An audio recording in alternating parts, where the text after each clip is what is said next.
Hi everyone, in this video what we're going to do is a demonstration on how to use one of the tools that we have in the office, that is the XPO offline data sync provider, which basically is a XPO provider or a connector, as if you can see it that way, that helps you synchronize two databases. And these databases can be any type that you want, that is supported by XPO. You can synchronize SQLite with SQL Server, SQLite with Oracle, Oracle with Microsoft SQL Server, or with MySQL. So basically, as long as the changes that you do are done through XPO, you will be able to replicate this in as many databases. And also this tool can be used for offline data synchronization. Most of the time we do this example using a XAF application, an XAF application, and a Xamarin Forms application or a mobile app. But in this case, what we're going to do is we're going to use two XAF applications. So, well, I think that's everything for the introduction. So let's see how this code will work. Okay, first you have the sync server. This is basically ASP.NET Core application which handle the synchronization. So nothing special in here. The only thing that you need to make sure is that you're able to run Netcore 3 applications, because it's a big change between Netcore 2 and 3. So 3 is the final release. And well, that's basically it. And then here you have to go to the settings, and you have two connection strings. The first connection string, this one, is for the database, the real data, what you're actually trying to replicate. And the log connection string is for the logs. So that handles the transaction logs, where each transaction happen is a special file that will replicate in basically everywhere. Okay, so I already started here because I've done this video a few times already, but something happened, my phone ring, someone sent me a message, the computer run out of battery, and so on. So, well, let's start over again. So here we don't have any database, like I just delete both of them, and I'm going to recreate them. So, new database, good, and then the transaction. Regarding the names, you can name it as you want. I mean, I'm just using the names that I like in general. Okay, so this is done. We have the two databases here. Good. So now the other thing that you need to know is that this demo is set up to run on IIS. So you need to have IIS installed, the normal one. And by the normal one, I mean this one. Because sometimes, well, not in this case, but sometimes if you're using Xamarin, for example, you need to have a web server that is able to handle external connections from other IPs that is not the local host. So in this case, I always use IIS all the time, just because it covers all the scenarios for me. Okay, so after that, well, you can see here the properties. And basically, if you go to, let's see,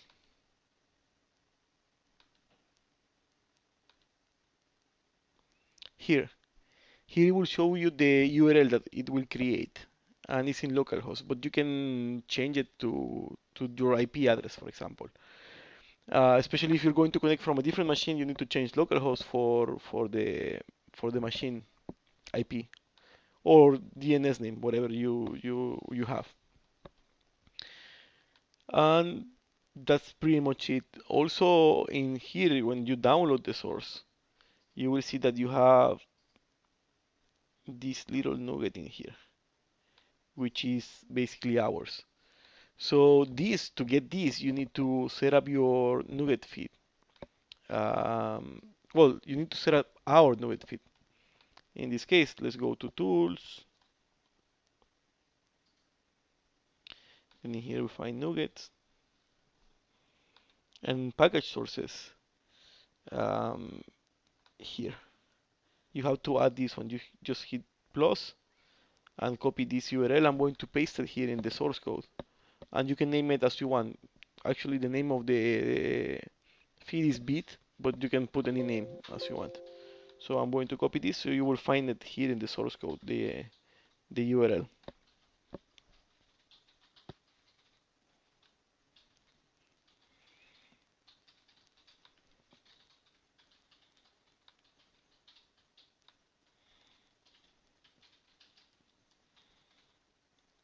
Okay, there you have it. So let's continue. Basically, now what we have here is a XAF application. In here, you can do basically whatever you want. I just create a few classes, the ones that we talked before. In this case, I'm using, well, this I'm not using it, but if you see customers, invoice, and products, all of them inherit from base object. In general, this type of object are good for replication because the generation of the key does not depend on the database itself. It depends on how a GUID is generated in general. So if you see here, the OID or the key is basically a GUID. So it doesn't depend on the database to know which one is the next number. So uh, these are better for replication cases. Okay, then basically everything is just a normal persistent object, and that's it. So in here, let me show you um, the settings for this application. Uh, we have some special settings that you need to fill. First is the URL. If you're not going to change anything, it should be the same URL. This one is aiming to localhost, so you should change it to localhost or your IP if you have a different IP.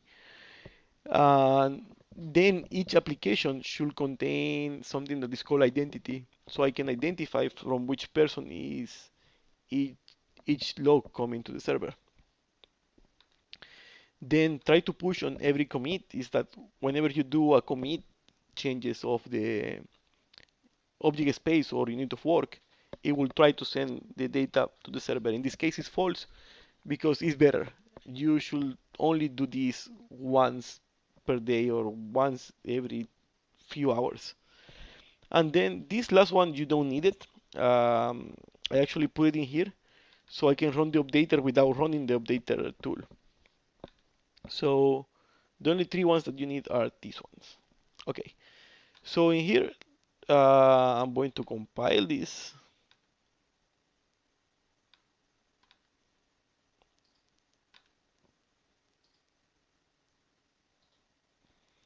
And I'm going to go to my bin folder here. I'm going to try to replicate the case that you told me about. So I'm going to copy this folder, which contains everything that we need. And I'm going to come here and delete these two. And I think it's running, so let's close this. Okay, then I'm going to paste it here. And in here I have a connection, sorry, a config with all the values that we need. So if we check it, in this case, the identity is A. The server URL is the same, I mean, the same that we saw before. Then try to commit is false and should run the updater is true. And if you see the connection string is aiming to a local database that should run in that folder, see, data and logs, those should be created here. And actually at the moment they don't exist. See, there is no data and no logs. So far so good. So what I'm going to do is I'm going to copy this and put it here inside and replace the one that comes with the folder. And I'm going to rename this to A. So I'm going to copy this and put it here. And this should be B.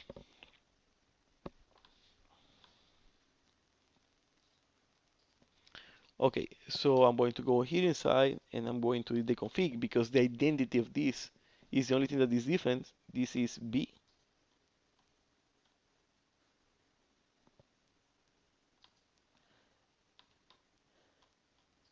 And let's see.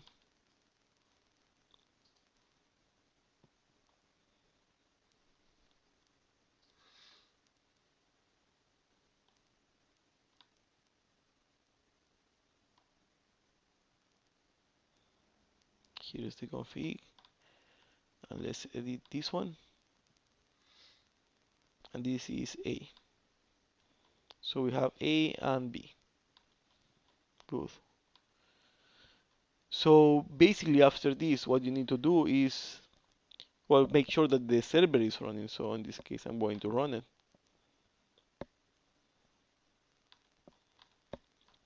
And I'm going to clear all the,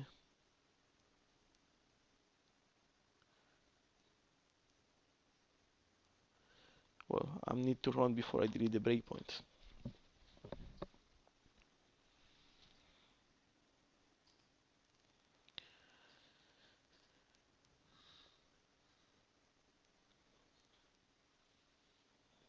Okay, so the server is running. To make sure that it's actually running, you need to see something like this, which is basically a JSON. It should say hello, then XPO, then REST, then the product, which is offline data sync, the version of your framework, which should be 3 for netcore actually, and your OS. And if you see something like this, doesn't matter the numbers or the values, it means that it's running and it's running okay, that you're able to connect to the database and so on. Otherwise, you will have a database connection error here. Okay, so the server is running. Okay, now that the server is running, what we need to do is let's run the Win application from here. But first, let's do something. I want to show you the updater. In here, I create some customers. So let's run this.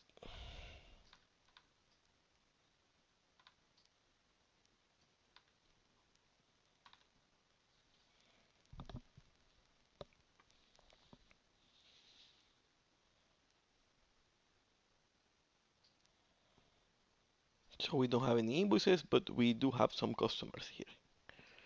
That's good. So we have 1, 2, 3, 4 customers. Okay, let's stop this.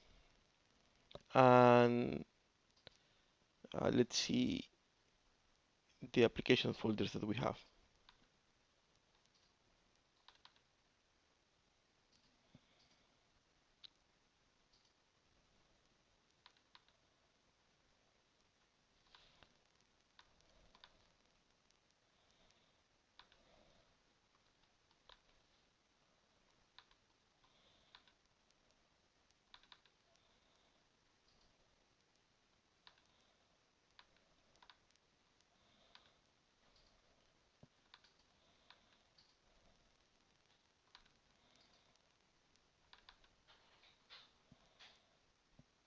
So let's run A first.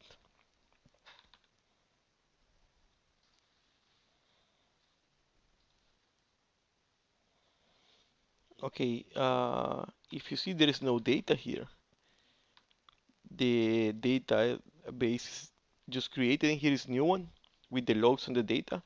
So if we do sync, it now it copy everything that was in the SQL Server database to this local access database. So let's continue running from the studio.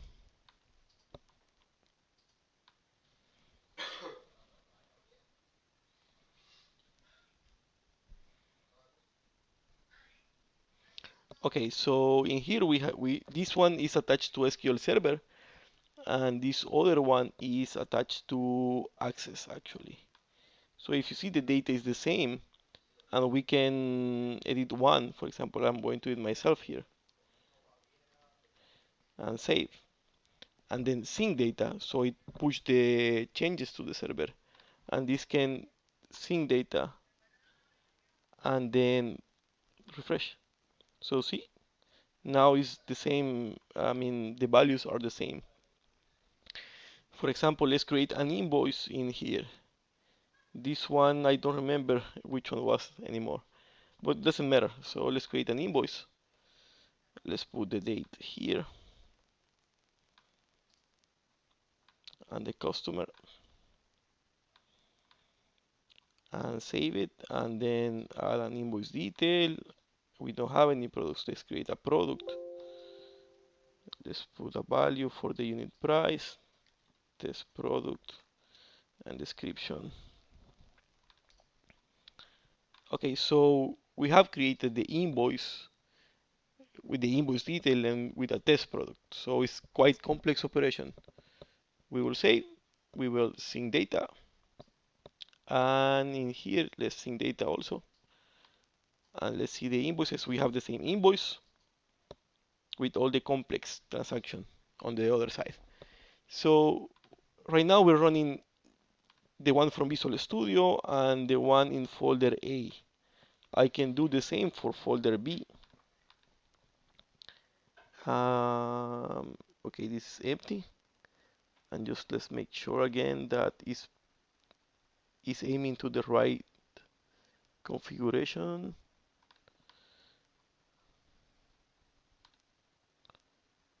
Okay, this is B. Good. So let's run this.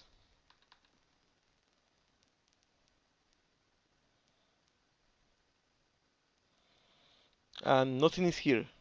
Why? Because the database is fresh and we need to bring all data from the server. So for that, let's sync data and refresh here.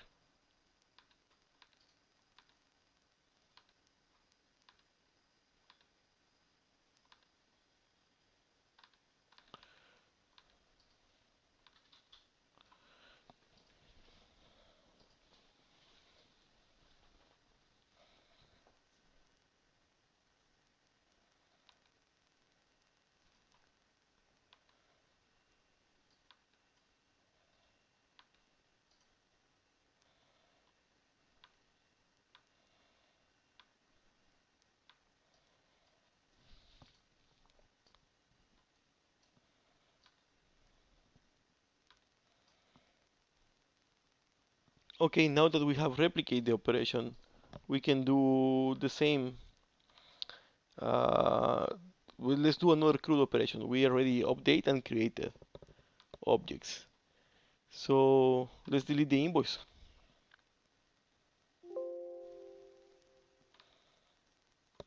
and let's sync. And well,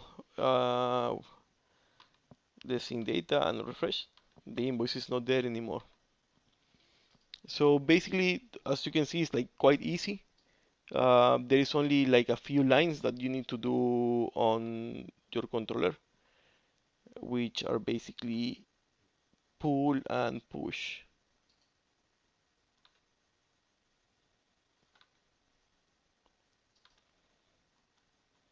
Basically these two lines. It pulls the changes from the API and it sends the ones that we have locally. So if you notice, we were synchronizing Microsoft Access with SQL Server. So you can have all the different permutations. One can be in Access, one can be in Postgres, one can be in SQL Server. So as long as they are pointing to the right sync server, everything should be fine. Well, that's everything for this video. So if you have any question, you can go and ask in the Facebook group. The information is in the description of the video, and also you can see it in the introduction of the video. And also you can see the contact information in the introduction as well. So, well, that's everything for this video, and I see you guys next time.